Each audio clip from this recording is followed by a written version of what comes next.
निकृष्ट जेवणाविरोधात 300 आदिवासी विद्यार्थिनींचे अन्नत्याग आंदोलन. शहादा तालुक्यातील मोहिदा येथील शासकीय आदिवासी मुलींच्या वसतिगृहात निकृष्ट दर्जाचे जेवण दिल्याच्या निषेधार्थ तब्बल 300 विद्यार्थिनींनी अन्नत्याग आंदोलन छेडले. जळालेला भात आणि दर्जाहीन अन्नामुळे संतप्त झालेल्या विद्यार्थिनींनी जेवणावर बहिष्कार टाकत वसतिगृह परिसरातच ठिय्या आंदोलन केले. गेल्या अनेक दिवसांपासून जेवणाच्या दर्जाबाबत तक्रारी करूनही प्रशासनाने दुर्लक्ष केल्याचा आरोप विद्यार्थिनींनी केला. आंदोलनादरम्यान काही विद्यार्थिनींची प्रकृती खालावून त्या बेशुद्ध पडल्याने एकच खळबळ उडाली. त्यांना तात्काळ प्रथमोपचारासाठी हलवण्यात आले. घटनेची माहिती मिळताच आमदार राजेश पाडवी यांनी हस्तक्षेप करत संबंधित अधिकाऱ्यांना तातडीने लक्ष घालण्याचे निर्देश दिले. दरम्यान सहाय्यक प्रकल्प अधिकारी किरण मोरे हे घटनास्थळी उशिरा दाखल झाल्याने विद्यार्थिनींमध्ये नाराजी व्यक्त करण्यात आली. यावेळी विद्यार्थिनींनी आपल्या प्रमुख मागण्या मांडल्या.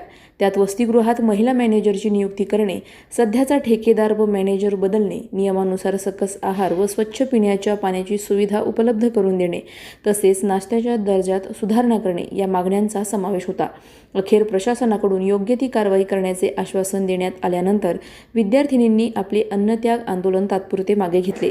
या प्रकारामुळे वसतिगृहातील व्यवस्थापनावर प्रश्नचिन्ह निर्माण झाले असून दोषींवर कडक कारवाईची मागणी होत आहे. पुढचा भाग लवकर पहा. नंदुरबार न्यूज 24 वर. पोरींच्या अडचणी त्यांनी जाणून घेतल्या आणि लिहून घेतलेलं आहे. त्यांनी सांगितलं की आम्ही तात्काळ ठेकेदार आता जोपर्यंत ठेका काहीतरी जून मध्ये चेंज होतोय तोपर्यंत आम्ही दुसऱ्या ठेकेदार इथे देतोय 1.5 ते 2 महिन्यासाठी. आणि जी काही क्वालिटी होती, जे काही GR नुसार भेटायला पाहिजे ते आम्ही त्वरित पुरवू असं ग्वाही PO कार्यालयातील अधिकाऱ्यांनी इथं आज दिलेली आहे.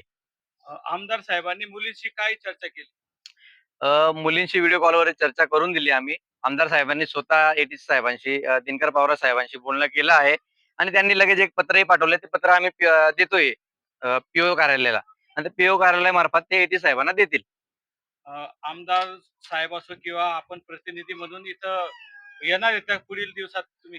आम्ही 2 दिवस त्यांना दिलेले. 2 दिवसात क्वालिटी कशी असते, काय असते, त्यावर ठेकेदार चेंज करायचा, आता जो चेंज केलाय तो चेंज करायचा का दुसरा घ्यायचा परत, तेही ठरवू. आणि एक पोरींचा आणि एक सामाजिक कार्यकर्ते म्हणून त्यांचा एक ग्रुप बनवलेला आहे.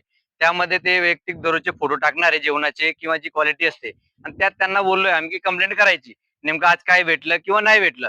आणि PO साहेबांच्या अधिकारी बागुल सर असतील किंवा मोरे सर असतील ते आलेले, ते स्वतः 8 दिवसात इथं व्हिजिट देणार आहे. आता 2 दिवसात येणारच आहे आणि आमच्यापैकी सर्व सूरज भाऊ असेल, अनिल भाऊ असेल, आम्ही स्वतः इथं येणार आहे आणि क्वालिटी चेक करणार आहे. मी फायनल इयर ॲग्रीची विद्यार्थिनी आहे. आता इथं आमचा जेवणाचा प्रॉब्लेम आहे. आम्ही आता हीच तक्रार करत बसू का दरवेळेस? आमचे आता फायनलचे एक्झाम्स वगैरे आहेत आणि रोजचं आम्ही आधी पण कंप्लेंट केल्या होत्या. 2 दिवस भेटलं वगैरे, वेळेवर भेटलं, परत तेच सुरू झालं. आता किती वेळेस तक्रार द्यायचं आहे ह्यांना? जेवणामध्ये आता काल पण जळलेल्या पोळ्या दिल्या, परत आज भात जळलेला होता आणि मेनूनुसार भेटतच नाही. हां, एक भाजी भेटते कधी कधी, परत नाश्त्याला पण पोहेच असतात, पोहेच. आणि फळ बिस्किट पण वेळेवर भेटत नाही. आतापर्यंत जेवण नाही केलंय, कारण वारंवार त्याच सूचना देऊन पण आम्हाला जेवणामध्ये तोच इश्यू येतोय. तुम्ही अधीक्षकांना तक्रार केलं की याबद्दल? हो, केलंय. काय सांगितलं अधीक्षकांनी?